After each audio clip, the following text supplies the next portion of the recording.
महाविकास अघाड़ी में पड़ने वाली है बड़ी फूट। महाविकास अघाड़ी में क्या होने वाला है बहुत बड़ा खेल, और आखिरकार क्यों नए साल की शुरुआत में चाचा भतीजे की सियासी कवायद पर बोली हैं अजीत पवार की मां।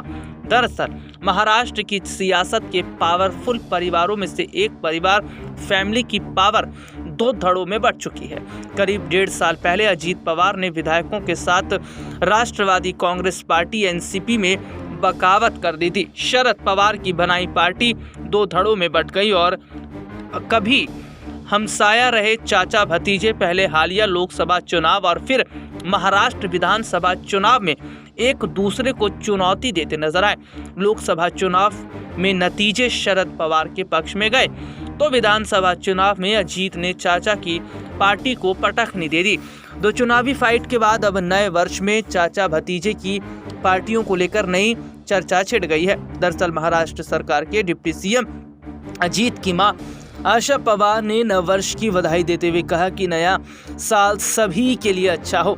उन्होंने ये भी कहा कि सभी पारिवारिक विवाद खत्म हो जाए और दादा अजीत पवार के पीछे लगी हर आपदा खत्म हो जाए। आशा पवार ने परिवार और पार्टी को लेकर भी अपनी राय रखी।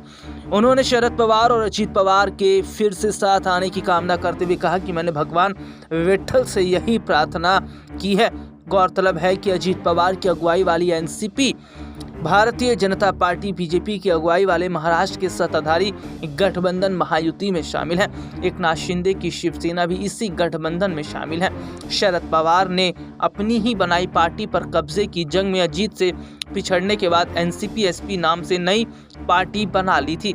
वहीं दूसरी तरफ ये भी देखा जा रहा है कि बीएमसी के चुनाव भी होने वाले हैं और चुनाव से पहले जिस तरीके से अजीत पवार और शरद पवार की मुलाकात हुई है और अजीत पवार की मां ने कहा कि वो चाहती हैं शरद पवार और अजीत पवार का एक गठजोड़ बना रहे, तो वहीं दूसरी तरफ शिंदे भी बीजेपी से उखड़े उखड़े नजर आ रहे हैं। तो कहीं ऐसा तो नहीं कि बीएमसी चुनाव से पहले शिंदे और अजीत पवार एक साथ खेला कर दें और देवेंद्र फडणवीस के लिए महाराष्ट्र में मुश्किलें खड़ी कर दें।